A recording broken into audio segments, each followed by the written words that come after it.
lot. Hello, hello, hello. Can you hear me down the back? Video men hate me. Look where I am. I'm a devil for moving around a stage. Anybody here love to know the secret ingredients to dynamic, productive, successful teams? Anyone at all? Anybody here actually working in a team like that, where it's dynamic?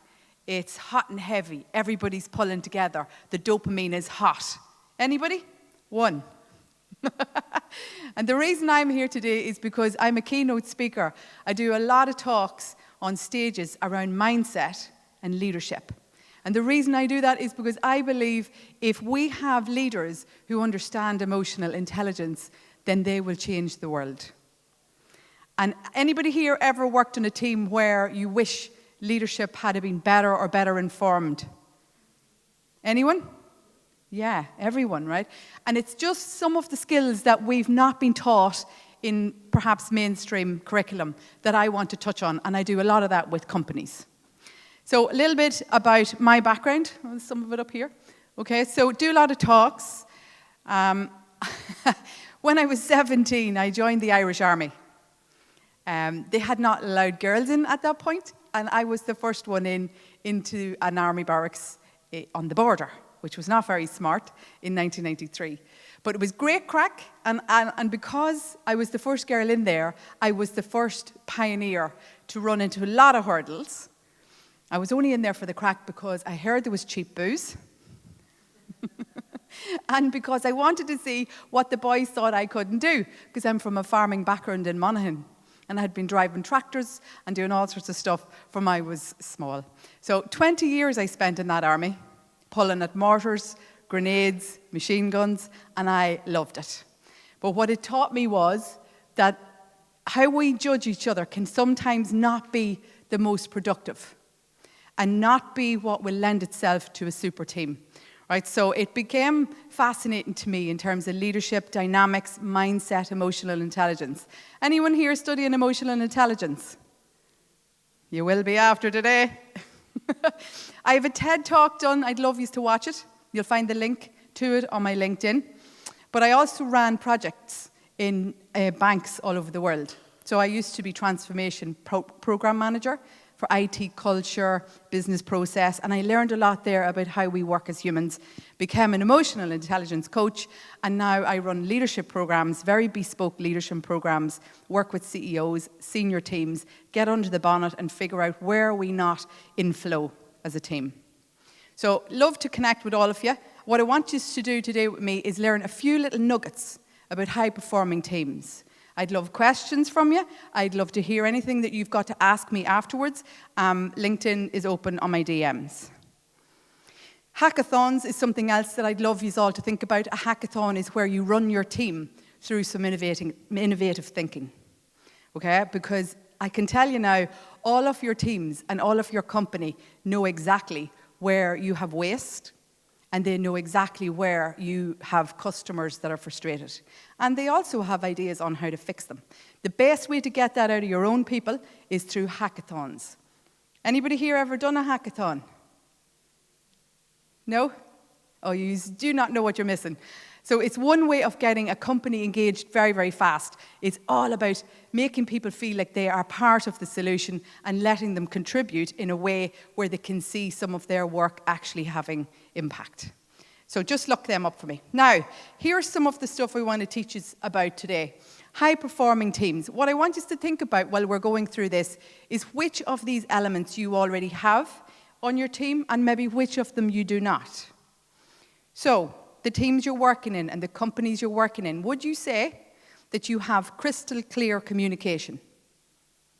Anybody here got crystal clear communication in their company? And guess what, folks? You communicate every day, because communication is just how you verbally and how you write messaging, if you think about it. And it's actually one of the easiest things to get right in any company, but it does need a little bit of analysis by you. You need to figure out what are we communicating, what is working and what is not working, and where have we got gaps. Because when you do not communicate with people, what do you think happens? Anybody have a guess? they fill the void with the wrong information. Okay, so you have people start to jump to assumptions and so on, and now you have a team going in a different direction to where they were supposed to be going. Okay, so some of the things you have to get going on your teams to get them into good shape so that you all can get a dopamine-filled day and feel like you are in a super team. We've got to get some of this stuff under the radar and do a little bit of work. It's not that hard, just a wee bit of work. Shared purpose and vision. Anybody do that sort of stuff in their strategy teams? Strategic meetings? Yeah? Have you ever done a vision board for your company? Anyone? So a vision board is what I do with organizations. And what I do with them is I start with what legacy do you want to leave within this company? Is it you want to create more employment? In what state and why? What kind of impact do you want to have on the people within this organization and in the world? Because you were here and because you existed and because you brought your skills and your strengths. What does that look like and how are we going to get there? And that is the fastest way to get people onto the one page. And then you have to keep them on that one page with that one vision via your communication. Accountability. So as leaders, we've got to hold ourselves accountable and we've got to hold other people accountable as well. It's like rearing children. Anybody here parents? Right? So if you've got kids, the best way for you to rear them is let them be themselves, you do your communication with them, but hold them accountable. And I have some shortcuts for us very soon on how we can make humans feel like they belong, they matter, and they're part of everything we do. Collaboration. That's just trying to get people to work together. Now, the best way to get your teams and your company collaborating is for leaders to do that and do it really, really well and do it loudly. Have you ever heard the term leading loudly? It's where if you are a leader, then you need to be really demonstrative of how your behaviours are and what it is you want your culture to become. Adaptability and resilience. Transformation is the bumpiest road ever, and every company and every sector is always in a transient state.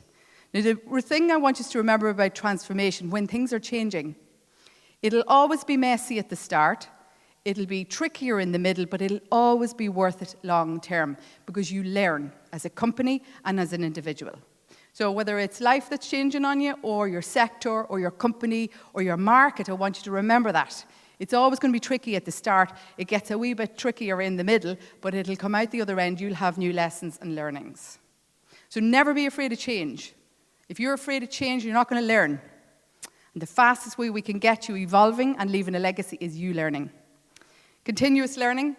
I love minds, right? You have 860 billion neurons in your mind. Did you know that?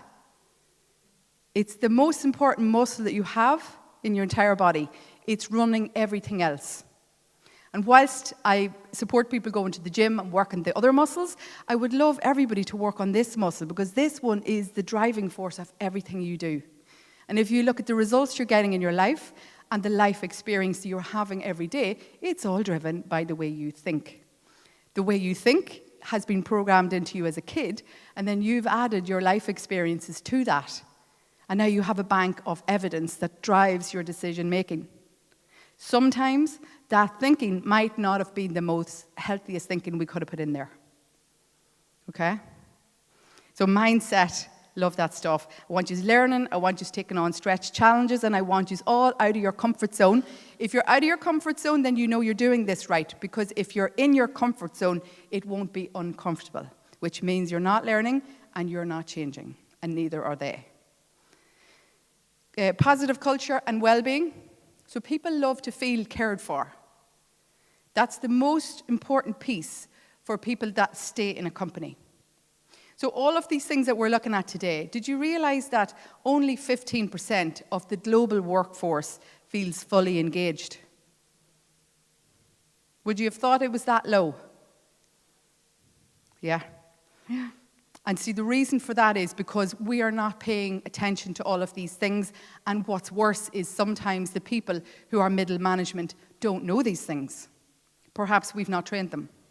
Perhaps they've come up the ranks really skilled, they're very good at what they do, but maybe they don't understand the primitive wiring in the humans around them, and therefore they don't know what buttons to press and the pieces to put the effort into.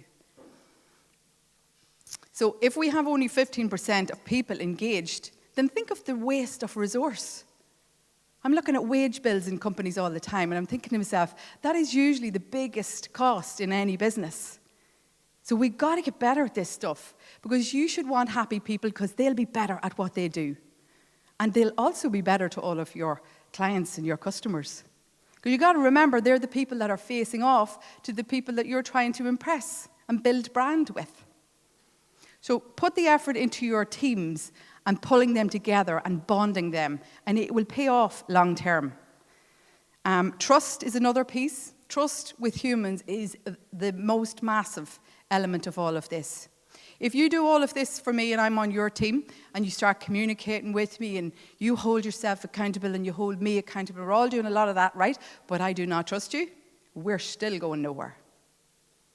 So trust, believe it or not, because we're humans and we're not robots, trust is one of the most important things that you've got to get right with your people. Okay, the magic glue is psychological safety. When you analyse the best teams in the world, it isn't the communication strategy that's making them the best team in the world, it's psychological safety. And that means that I can trust you, that as my team player, you have my back and I have your back. It also means that we're all trying to do the same thing and go in the same direction. That I'm not over here with a different agenda, perhaps, but I'm making you do stuff to feed my agenda. Because that's how you will ruin psychological safety on a team. So there's a lot of effort has to go into this human stuff to get that psychological safety. Some of it's easy enough, and I'm going to give you some shortcuts, because I thought that would be a good idea. Because I can't take you here for a week and teach you all the nerdy stuff that I would love to, but I'll give you a few tips that I want you to try with the humans around you. So how are we building psychological safety? We start with the leadership roles, because that's where your culture's coming from. Everybody in your company takes their lead from the leader above them. The leader that is above them is taking their lead from the people above them, and so on. And that is how you create culture, folks. Because we are contagious. I used to say that during COVID, and everyone would be like, what? Your energy is contagious? Your behaviours are contagious? If you hang out with me too long, what way do you think it would impact you? Far too much fun.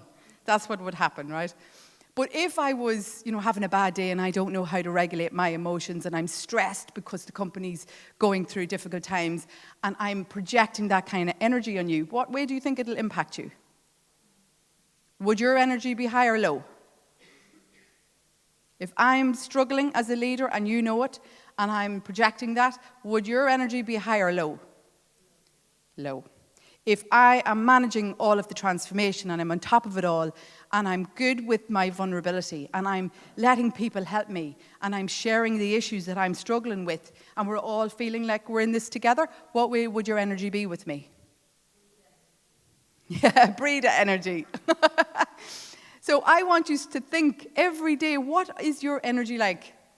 If you get into the elevator with someone in work, if you're in the coffee queue, what impact have you just made on them? Because they're going to go and tell the people that they were just with, oh, I was talking to such a one over there. God, he's in bad humour the day. Or whatever, right? That stuff is how humans read each other. So I want you to start thinking like that. If you were in a company, what would you love your CEO to be like? And I want you to try and see, can you step into that a little bit more and be a little bit more conscious? Because they need to be confident by you being confident. That's how this stuff is going to work for you. Now, a common vision. The amount of senior teams that end up with people on different pages is unreal. And it's because we're complicated. Humans are complicated. We've got a whole working suite of emotions. Very few of us have been taught how to use them. And yet now we have processes where we can regulate emotion. Right? We also have different agendas. If you and I were all sitting around a meeting table, I might be thinking about budget, or you might be thinking about culture. Somebody else is thinking about some other operation that's over there somewhere else. And not always are we trying to row the same direction. So very tricky on teams, but the way you do that is you keep bringing people back to vision. You work on your vision first of all. Put your effort in up front. Invest the time in getting a vision that everybody feeds into, that you do not give them. Everybody on your team must feed into this thing, and then it's your job to keep revisiting that. Where are we at on this? Are we doing okay? Where are we going wrong? And everybody has to be part of that conversation. That's how you do servant leadership, where people are feeling empowered around you, because they'll be happier and they will have more dopamine, which means they're more productive. And you're happier because they're more productive. Respect. So sometimes we will have a difference of opinion, which is very normal, because not one of us in this room has the same subconscious mind programming. Because we were all reared slightly different, and we've all interpreted things slightly different. So if I have a different opinion to you, what should we do on our team? Should you just say, no, you're wrong, Breda? Do you think that'll empower me? What would happen if you heard me out and if you asked me to explain where I'm coming from in my views? What way do you think then I would feel? Do you think I would feel respected by you? Yes? So this is how the easy stuff you can get into your leadership conversations and your team conversations. Just respect each other's views, because you don't know how I interpret things and I don't know how you interpret things. But if we spend a little bit of time trying to figure that out, we are going to find some serious magic when we work together. And that is a promise. Supportive, open communication. I can tell you now that the world is full of criticism. And I can also tell you that most people have an inner critic. And that was from being reared with, don't do this, what are you at now, and look at the state of the other, and whatever. And you've had a lot of criticism, but not enough encouragement. So what you will start to realize if you start trying to consciously start encouraging people is they will flourish.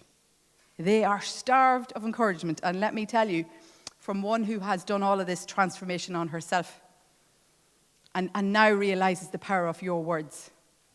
Have you ever had feedback from someone that said, do you know what, that was a great job you done today?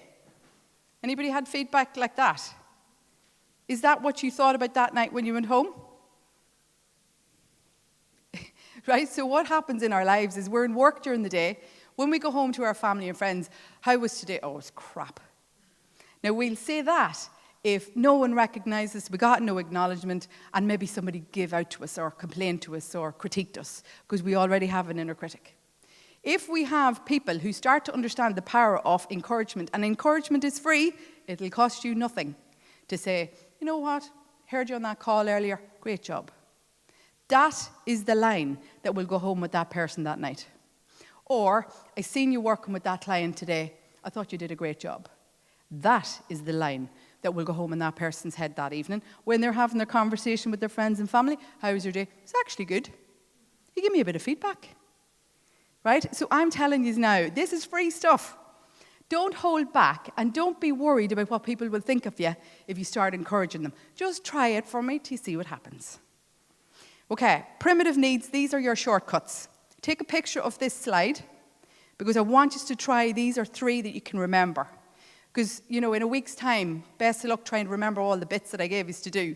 But if you can remember these 3 pointers for me, it will help you massively. And I want you to try this not just in your workplace, but in your home life, with your friends, your family, your relationships, everything. Okay? So the 3 things that are wired into you as a human is you love to be made feel seen, heard, and understood. Okay? They're basic, primitive wiring that's in all of us.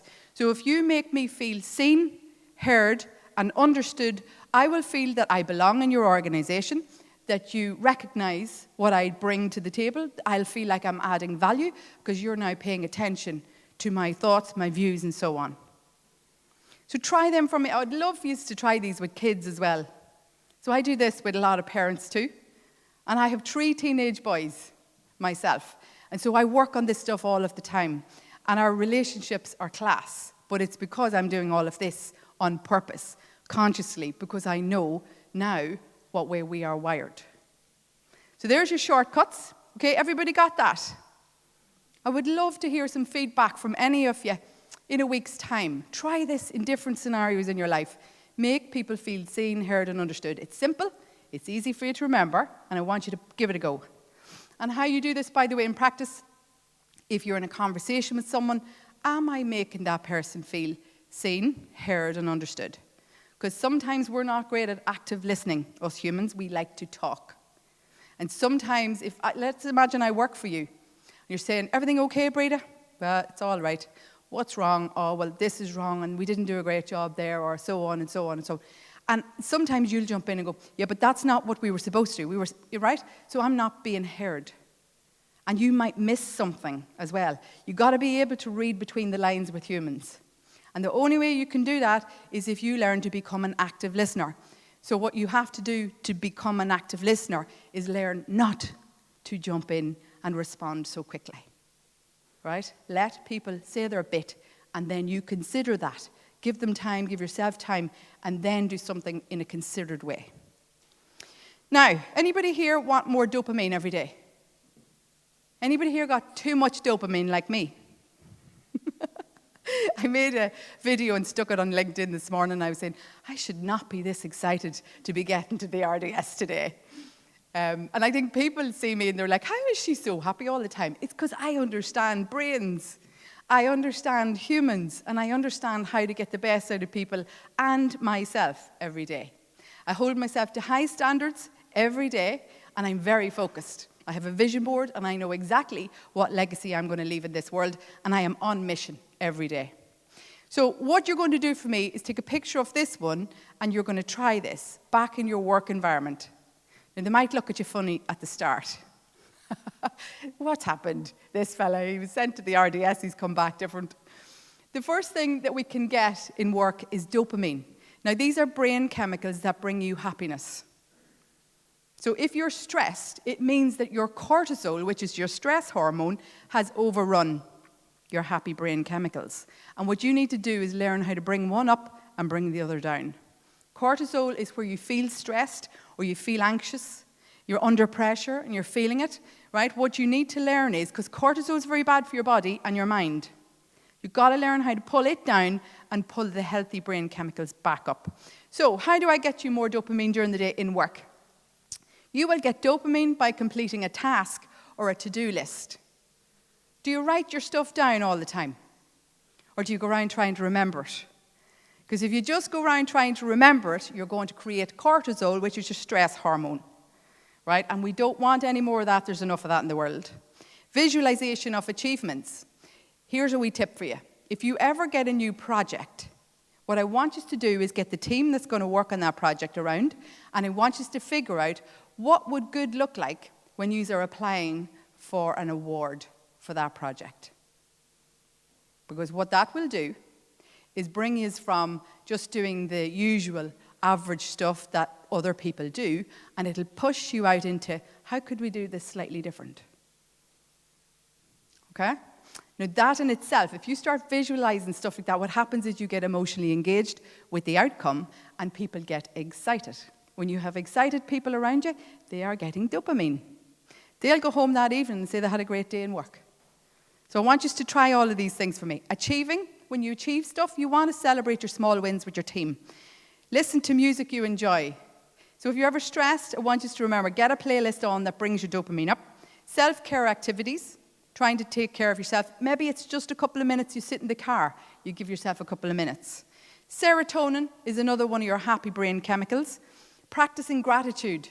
So see, the next day you're having a bad day in work. I want you to remember, it could be far worse. You could have to do public speaking and be up here like me. Any of you want to do that? Most people don't like this, where it doesn't bother me, but just try and remember, if you're having a bad day, it could always be worse. I want you to practice gratitude and reframing your thinking to get more serotonin into you. Positive thinking, reframing thoughts, meditating, having some exercise, sunshine and the outdoors will all bring your serotonin up. So I want to see a load of happy people leaving here today, and I want to hear about all of this happiness that you're bouncing out of here with later on. Oxytocin, they call it the love drug. Nobody hug, please. Spending time with good friends, right? So if you've had conversations today with lovely people and you've connected with them, your oxytocin went slightly up. If you've met someone who did it you knew before and you've shook hands or maybe had a hug, your oxytocin went up. And what happens when you meet people like that and your oxytocin is rising, that is association for that person. So anybody in sales, remember this stuff. If you want clients to start remembering you in a very personal and connected way, you've got to know how to do this stuff with humans, because everyone's human. Giving a compliment, more of that encouraging I told you I want from you. Acts of kindness, just small things like buying someone a coffee. It doesn't break you, but it's a really kind thing to do, and it's a very easy thing to do. Hugs and pets. So if you want oxytocin, pet a dog. Endorphins, you can get endorphins. They're your immune system booster. You can get them from deep breathing, from movement, dance, and exercise. Any of you here ever do a dance-off in your kitchen? Just me and Alex. Because any kind of movement will move emotion. So the next time you're super stressed and you're feeling pressure, what I want you to do is move. Remember the word emotion, drop the E, and you've got motion. So whether you dance, you run, or you walk, all of those will all work, and it'll all help emotion run through you, and you'll get endorphins. Dark chocolate, which is the good news, and then scents. So perfumes, aftershaves, all of that will bring all of that up as well. So that's how you're going to get happy chemicals into you on a day-to-day basis, and I would love for you to try and do some of that with your teams. So happier teams, you get more productivity, and you're going to get better branding because everybody walks out of your organization and talks about it at home. They also talk about it when they're out at the weekend. How's work? Oh, it's crap. Right? And so many companies are trying to be the best employer, and then they've got their staff going out saying it's crap. So we got to get all of this in flow in organizations. And you've got to do the making people feel heard, seen, and understood. They're the easy bits.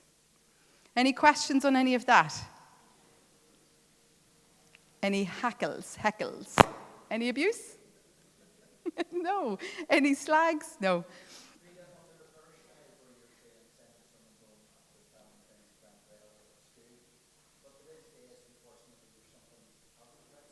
Yeah.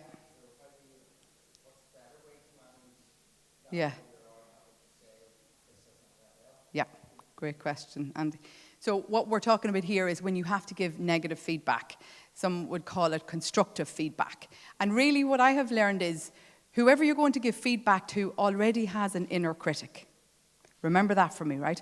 So if I turn around to you and I say, that was a desperate job, that was an awful mess, what do you think that's done to their inner critic? It's made it worse. And do we think that they're going to be better or more afraid? They're going to be more afraid, right? So what you do when you have to give constructive feedback is you do it in a coaching style. So what I would love the whole world to do, anybody that's responsible for people or can influence people, I want you to start thinking of yourself as a coach. When I have to give constructive feedback to someone, I will do it in a way that I'm asking questions. So I don't make statements, I ask questions. So things like, how do you think that went? And then I do what I told you earlier, active listening. I stop and I listen, because sometimes what I have heard about whatever scenario happened is not the same interpretation as that person that was in that situation. So I have to listen first of all, and then I have to probe. Okay? So did that actually happen? You know, I heard that this actually happened. Is that right? So try and get to the facts first of all, and just listen. And there's your opportunity to then coax out of them. What could we have done there? We is the word, right? Always remember that. Not what could you have done differently, because then they're going to feel a bit defensive, and that's not how you get people to learn. People will learn better when they're more comfortable with you and they're not afraid. If we punch fear into them, they're not learning, they're just performing to humor you.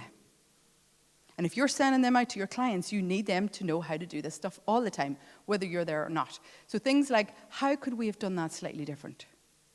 What if we do this, this, and this with that client now? What impact do you think that's going to have? Right? Because that person knows the answers, but they might be just so petrified that they're not even able to tell you these things. So coach, coach, coach is the answer. Does that help? Yeah. Brilliant. Any other questions for me? Are you feeling a little bit more dopamine? A little bit? In real link? what I want you to do is we want to do a little bit of a dopamine exercise here because I want you to understand how to do this so easily. And what I want us to do, both banks of tables here, or chairs, I want you to do a high five race for me. Would you be up for that? And the reason that I want you to do this for me is a very quick way for you to see how dopamine works in you. And it's a bit of crack. So we'll get ready for this. So it's going to be this side against that side. And I want to see plenty of competition as well. Do we like a bit of competition? I do this with companies, and sometimes, the rugby tackles that go on gets out of hand on me. So what I want to do is, the first man here, which happens to be you, on this bank of chairs, and this lady here. These are my two leads. Okay, so you're going to come up here, you're going to take a high five off me, and you're going to pass it right round the seats. And what I want you to do is pay attention to everybody's reaction. That's your job, okay? And when we get to the bottom, lads at the back, whoever's last on each bank, your job is to come up to me and give me back the dopamine. High five back. Are we clear? Are we competitive? Are we up for this? Come on, let's go. Where are my leads? So you're both going to take a high five and you're going to pass it right back. I want you to pay attention to everybody's reaction. And then you'll know how to do this on your teams when you go back. They're all running away. No one wants to do high fives. Are we ready? 3, 2, 1, go. Okay, pass it back, pass it back. Find all the shortcuts. Cheat as much as you can. I want to see innovative thinking, which is the same as cheating. So any way you can find it to get down that bank of chairs quicker. I think we have the right side is winning, and there's actually more people on this side. Oh, lads, the right side, come on. Left side, let's go, quick, come on, cheat. Left side, let's go. Come on, back up here, who's left side? I'm past your side, oh my God. Good man, good woman, good job.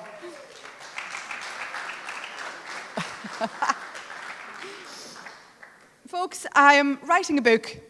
I've just finished it. It's all about this stuff. It's about how you can get dopamine very quick into people. And you've seen how much you all enjoyed that there. And did you feel a little bit awkward? Probably. But remember I told you if you're not feeling awkward, then it means you're in your comfort zone. So you did that for me, and you all had a little bit of crack in the middle of it all, and everybody's dopamine has gone up. So my job is done here. My book is going to be called Operation Growth. I'm getting a publisher from Australia. It's being launched in Times Square in New York on the 9th of November, and I'm super, super excited about that. So if you want to know more about all of this, that's where you'll get it. And please do watch my TED Talk. It's on hacking your mindset and perspectives. And I'd love to see, can I get some of that into you as well, so that you can put it to work during the day. Thank you for being a wonderful audience. I've enjoyed myself today at RailLink. I hope you have too. I hope you've networked plenty, met new people. Make sure you give me a shout on LinkedIn. I'd love to hear from you all. Thank you.